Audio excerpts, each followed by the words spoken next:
Azərbaycan Mərkəzi Bankı inflyasiya ilə bağlı növbəti qərarını açıqlayıb. Qurum uçot faiz dərəcəsini dəyişmə saxlasa da yaxın 2-3 il inflyasiya proqnozlarını yuxarı doğru yeniləyib.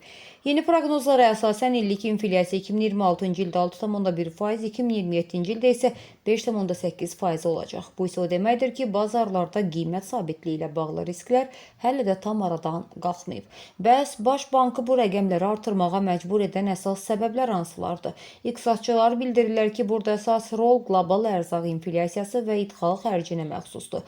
Mərkəzi Bank manatın məzənnəsini sabit saxlayacağını bəyan etsə də, xarici bazarlardakı bahalaşma dalğası ölkə daxilinə sıçramaqdadır.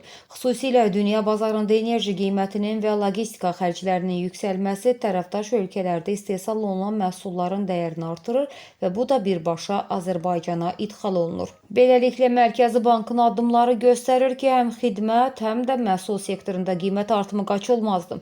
Qurum pul kredit siyasəti alətləri ilə bu dalğanı cilovlamağa çalışsa da, vətəndaşlar yaxın dövrdə həm ərzaq, həm də qeyri-ərzaq mallarında bahalaşmanın davam edəcəyinə hazır olmalıdırlar.